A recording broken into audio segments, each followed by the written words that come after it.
ఈ phone tapping ద్వారా ఇట్లాంటి పిచ్చి పనులు ఈ ప్రజాస్వామ్యంలో ఇంత పెద్ద ఎత్తుకెదిగి ఒక్క ప్రశ్న మిమ్మల్ని అడుగుతా అంటారు దాసరి శ్రవణ్ గారు, ఒకటే ప్రశ్న. నేను ఆయనకి బట్టిగా మాట్లాడుకుంటా, మస్తు మాట్లాడుకుంటా. మీరు చాలా మంచి విషయాలన్నీ మాట్లాడినరు. సరే, certain things I may agree, certain things I may disagree. అయితే ఒక విషయం, మీరు ఫోన్ ట్యాపింగ్ గురించి ఇన్ని మాటలు మీరు చెప్పినారు. ఐ డోంట్ నో సిట్ మిమ్మల్ని ఎందుకు పిలిచిందో, సిట్ మీకు ఏం చెప్పిందో, మీరు సిట్కి ఏం చెప్పిండ్రో, ఇవన్నీ అంశాల పట్ల లోతుగా పోయేంత టైం లేదు. కానీ ఒక పాయింట్ నేను అడగదలుచుకున్నా, because you are a potential candidate to become the state president of బీజేపీకి రాష్ట్ర అధ్యక్షుడు అయ్యేటువంటి ఒక కంటెస్ట్ లో ఉన్నటువంటి కాకుండా ఉండేందుకే దుష్ప్రచారం అంటే నేను అడుగుతున్నా. ఇప్పుడు ఎందుకు అంటే మీరు టెలిఫోన్ ట్యాపింగ్ మీద ఎన్ని మాట్లాడుతున్నారు కాబట్టి నేను ఒకటి అడుగుతా ఉన్నా.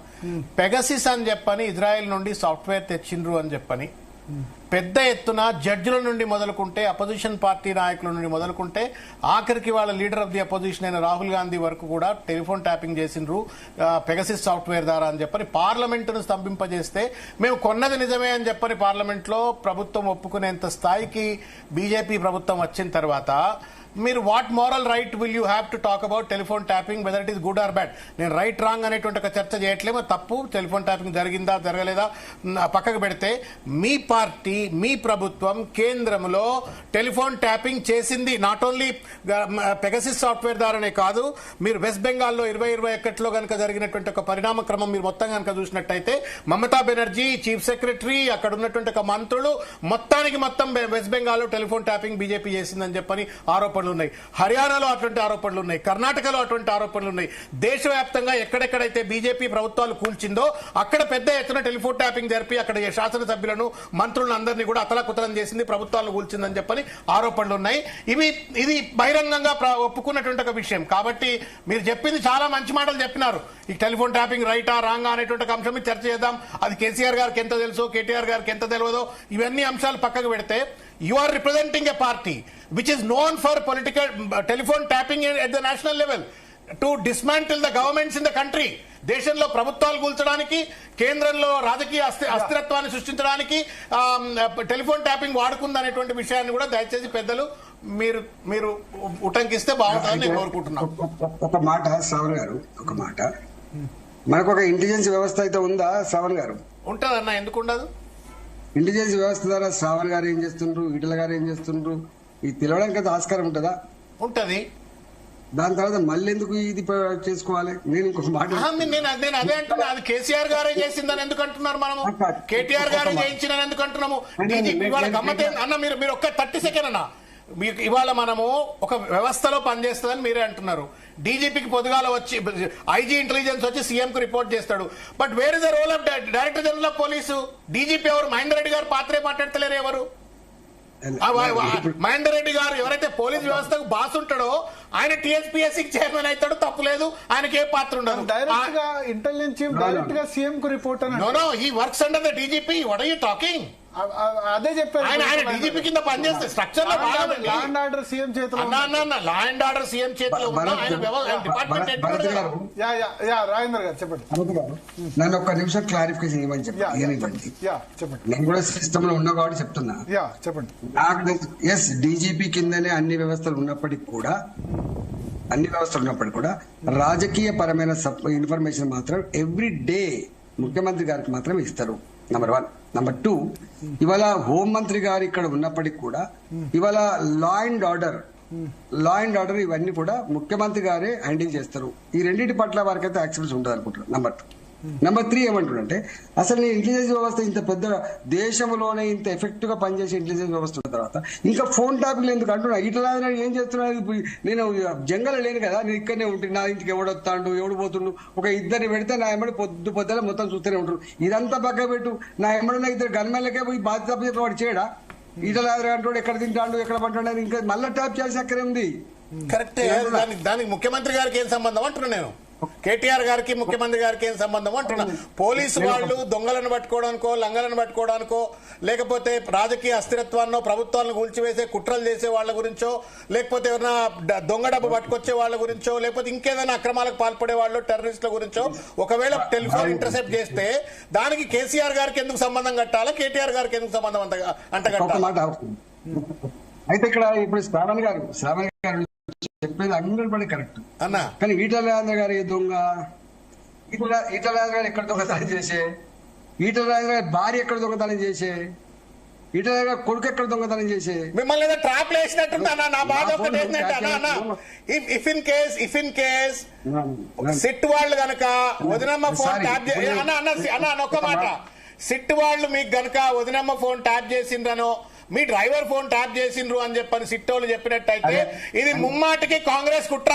మిమ్మల్ని ఏదో ట్రాప్ లో పడేసిండ్రేమో అనుకుంటున్నాను నేను. ఎందుకంటే you have gone to give an evidence, but then how come SIT will tell you that your wife's telephone has been tapped? నువ్వు టీవీ ముందు ఆర్గ్యుమెంట్ చేయి శ్రావణ్, నువ్వు టీవీ ముందు ఆర్గ్యుమెంట్ చేయి, కానీ సత్యాలు ఉంటాయి శ్రావణ్, సత్యాన్ని మర్చిపోకు అన్నా. కొన్ని ఉంటాయి సత్యాలు, ఒకటి నేను మాట్లాడి నువ్వు ఓకలు చాలా గొప్పగా ఆర్గ్యుమెంట్ చేస్తావు, నీ తెలివితేటలు ఉన్నాయి, నువ్వు చేసుకో. కానీ నేను అంటున్నది ఏంటంటే ఇవాళ మమ్మల్ని పిలిచిండ్రు వాళ్ళు, మరి ఇచ్చిండ్రు మాకు. నేను ఇప్పుడు ఎందుకు 2021లో ఈ ఫోన్ ట్యాపింగ్ అనే సిస్టమ్ లేకముందే 2021లో నా ఎలక్షన్ ప్రచారంలో మాట్లాడి విను. నేను ఇలా సాయంత్రం వరకు నా కార్యకర్తతో మాట్లాడితే ఇది ఎట్లా పోయింది, మళ్ళీ వాళ్ళు ఎట్లా పట్టుకపోయిండ్రు, వాళ్ళు ఎట్లా మేనేజ్ చేసింది, అదొక సబ్జెక్టు. ఇప్పుడు డిబేట్ చేయండి ఎత్తుడు కానీ నేను అడుగుతున్నది, నీకు ఇంటెలిజెన్స్ వ్యవస్థ మీద నమ్మకం ఉందా లేదా?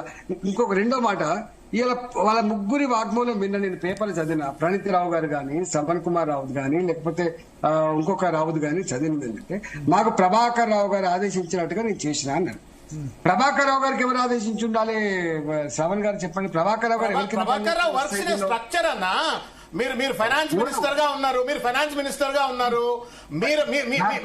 మీ కింద ఒక ప్రిన్సిపల్ సెక్రటరీ, ఒక సెక్రటరీ ఉంటాడు, ప్రిన్సిపల్ సెక్రటరీ ఉంటాడు. మీరు డైరెక్టర్ గా సెక్రటరీ చెప్పినప్పటికీ కూడా మీరు ఇచ్చిన ఆదేశాలు సెక్రటరీ, ప్రిన్సిపల్ సెక్రటరీ చెప్పడం ఎందుకంటున్నారు మీరు? ఒక పని చేయండి. డీజీపీని మీరు మొత్తం ఆరోపణలలో కాంగ్రెస్ గానీ బీజేపీ గానీ ఒకవేళ ఫోన్ ట్యాపింగ్ జరిగినట్టయితే డైరెక్టర్ జనరల్ పోలీస్ సంబంధమే లేదన్నట్టుగా ఆర్గ్యుమెంట్ చేస్తా ఉన్నారు. నేను తప్పు డైరెక్టర్ జనరల్ కట్ అవుతుంది. డైరెక్టర్ జనరల్ పోలీస్ ఏమంటారు ఈటలేంద్ర గారు? ఇవాళ డీజీపీగా అప్పుడు ఎవరున్నా, హోమ్ సెక్రటరీగా ఎవరున్నా, డీజీపీగా ఎవరున్నా, హోమ్ సెక్రటరీ ఎవరున్నా, ఎవరు బాధ్యత వాళ్ళు వీళ్ళ పనిష్మెంట్ ఉండాలి. రెండోది, అప్పుడు మనకు కమిటీ ఉంటుందండి, చీఫ్ సెక్రటరీ గారు ఒకటి, తర్వాత డీజీపీ గారు, హోమ్ సెక్రటరీ గారు 2, తర్వాత 3వ వ్యక్తి లా సెక్రటరీ ఉంటారు. ఈ ముగ్గురు ఉంటారు. 2 నెలలకు ఒకసారి ఇవన్నీ సమీక్ష జరుగుతాయి. ఇప్పుడు వాళ్ళు మాకు అక్కడ చూసింది ఏంటంటే దొంగల పేరిట, నక్సలైట్ల పేరిట, సంఘ విద్రోహ శక్తుల ఫోన్ ట్యాప్ చేస్తున్నామని చెప్పి మా నంబర్లు ఇచ్చిన మాట చూపించిన వాళ్ళు మాకు మొత్తం. ఒకవేళ నిజంగానే రేవంత్ రెడ్డి గారి సర్కార్ కుట్రతోటి ఇట్లాంటి ఇచ్చిందంటే మరి అదొక దాని మీద మరి మరోసారి మాట్లాడదాం మనం. కానీ ఇక్కడ ఇష్యూ శ్రవణ్ గారు, ఎంత గొంతున్నా, ఎంత తెలివితేటలున్నా కొన్ని విషయాలు సమాజం ముందు ఆవిష్కరించబడ్డప్పుడు ఎస్కేప్ కాలేం శ్రావణ్ గారు. ఎస్కేప్ మీరు దేని నుంచి కూడా మనం తప్పించుకోలేదు. రేపు నేను చేస్తే కూడా తప్పు అవుతుంది, గుర్తుపెట్టుకోండి. Thank you. Let truth prevail అన్నా, లెట్ ట్రూత్ ప్రివైల్. ఏం 100% ఇప్పుడు ఇదంతా మళ్ళీ అంతిమ న్యాయ నిర్ణేతలు ప్రజలు మాత్రమే, గుర్తుపెట్టుకోండి. కానీ నేను ఒక మాట అంటున్నా, మీరు ఇంత మాట్లాడుతున్నారు, ఇది అనుభవించినోడికి ఆ బాధ పడ్డోడికి తెలుస్తుంది శ్రవణ్ గారు. నేను 35 ఏళ్ళుగా బిజినెస్ లో ఉన్నా. నా దగ్గర సిఐడిని పంపించిండ్రు నా కెనరా బ్యాంక్. ఇప్పుడు నువ్వు అంటున్నావు ఇది నిజమేనా అబద్ధం? సిఐడిని పంపించి 3 నెలలు ఎంక్వైరీ చేసిండ్రు శ్రవణ్ గారు. 3 నెలలు ఎట్లా ఇచ్చినావు వీళ్ళు లోను? ఇప్పుడు మమ్మల్ని చెప్పండి. నేను మాట్లాడుతున్నా కూడా మాట్లాడాల్సి వస్తుంది. ఈ భూలోకంలో నరకం అంటే ఏందో అనుభవించిన మొట్టమొదటి వ్యక్తిని అని చెప్తున్నా. నేను కళ్ళకి నన్ను ఎక్కువ కదిలితే బాధ అవుతాంటే గుర్తుపెట్టుకో. ఎన్ని జరగాలని జరిగినాయి. ఇది మంచిది కాదు, గుర్తుపెట్టుకోండి. అవన్నీ నీకు తెలుసు, నీ అంతరాత్మ తెలుసు. నీ పెద్దలు మాట్లాడుతుండొచ్చు, కానీ నీ అంతరాత్మ మాట్లాడే విషయాన్ని గుర్తుపెట్టుకోండి. ఎవరు కూడా హర్షించరు. మీ కేటీఆర్ కూడా హర్షించరు దీన్ని, మీ హరీష్ రావు కూడా హర్షించరు, గుర్తుపెట్టుకోండి. ఇట్లాంటి పని this is sad part of the democracy. What it is అంటే ఇప్పుడు కేటీఆర్ హరీష్ రావు హర్షించారంటే వాళ్ళకు కూడా సంబంధం లేదా దీనిలో? ఎందుకంటే చాలా మంది ఆరోపిస్తున్నారు. నేను అంటున్నా ఇట్లాంటి దాన్ని ఎవరు హర్షించారని చెప్తున్నా. సంబంధం ఉండాలి నేను ఎందుకంటున్నా, హర్షించారు. వాళ్ళకు కూడా సంబంధం ఉంది అంటున్నారు. హర్షించారంటే వాళ్ళకు సంబంధం లేదు, డైరెక్ట్ గా డైరెక్ట్ గా కేసీఆర్ చేసినట్టు అంతేనా అట్లా చెప్పండి సార్. ఇవన్నీ కూడా గుర్తుపెట్టుకోండి, ఇవన్నీ కూడా ఎస్ఐబి ఇంటెలిజెన్స్ డీజీపీ గారికి కూడా తెలుస్తాయి. ఇవన్నీ తెలియకుండా ఉండవు, గుర్తుపెట్టుకోండి. నేను తెలియని ఎందుకంటున్నా, సిస్టమ్ లో అన్ని తెలుస్తాయి. హోమ్ సెక్రటరీ గారు కూడా తెలుస్తాయి. ఈవెన్ కమిటీ అన్నం చూసినావా, చీఫ్ సెక్రటరీ గారు, తర్వాత లా సెక్రటరీ గారు, తర్వాత హోమ్ సెక్రటరీ గారు, ఈ ముగ్గురు కమిటీ కూడా తెలుస్తాయి. కానీ గవర్నమెంట్ ఉన్నప్పుడు ఇవన్నీ చూస్తున్నట్టు పోతా అంటారు తప్ప, ఏమైతే గవర్నమెంట్ ఉంది వాళ్ళు చూసుకుంటారని అంటారు. నేను ఒకటి గుర్తు చేసుకుని ఈ మధ్య ఇప్పుడు పాపం ఎప్పుడు కూడా సరే ఆదేశించే వాళ్ళు ఎవరు ఉన్నారో, ఎవరి ఆదేశాల మీద చేస్తారు. కానీ రాజశేఖర్ గారి పీరియడ్ లో మైన్స్ మీద జరిగింది మీకు తెలుసు. ఎవరు జైలుకు పోయిందండి అంతిమంగా? శ్రీలక్ష్మి గారు జైలుకు పోయినరు, ఇంకొక అధికారి జైలుకు పోయినరు. ఇదంతా క్యాబినెట్ డిసిషన్ ఒక మాటలో కొట్టేసింది వాళ్ళు. ఆనాడు ఈ మంత్రులు ఇద్దరు ఆనాడు క్యాబినెట్ డిసిషన్ అనేది ఒక కొట్టేస్తే వీళ్ళు పోయిన జైలుకు. నేను అంటున్నా, ఇవాళ అధికారులు బాసులు ఆదేశించినప్పటికి కూడా చట్టాన్ని లోబడి పనిచేయాలి తప్ప, ప్రజాస్వామ్యాన్ని లోబడి పనిచేయాలి తప్ప, నీ రూల్ బుక్ ఏం చెప్తూ దాని ప్రకారం పనిచేయాలి తప్ప, ఇష్టానికి పిచ్చి పని చేస్తే జైలు పాలు అవుతారు. ఇప్పుడు జైల్లో మగ్గలేదు వీళ్ళందరూ. ఎందుకు మగ్గిలండి? ఎవరి కోసం మగ్గిలండి వీళ్ళంతా? ప్రణితరావు జైలుకు పోలేదా? ఇలా రాధాకృష్ణరావు గారు జైలుకు పోలేదా? భుజంగరావు గారు జైలుకు పోలేదా? ఎందుకు పోయినండి మరి? చట్టం చాలా గొప్పది, ప్రజాస్వామ్యం చాలా గొప్పది, గుర్తుపెట్టుకోండి. మనం కొన్నింటి ఎస్కేప్ కాలేం. రేపు నేను ఈ పద్ధతిలో ఉన్నా కూడా తప్పించుకోజాలను, శుద్ధపూస లెక్క మాట్లాడజాలను, గుర్తుపెట్టుకోండి. థ్యాంక్ యూ ఈటెల రాజేందర్ గారు, మీ అమూల్యమైన సమయం మాకు ఇచ్చినందుకు. సో మనతో పాటు కాంగ్రెస్ పార్టీ నుంచి అద్దంకి దయాకర్ గారు జాయిన్ అయ్యారు. దాసోత్సవం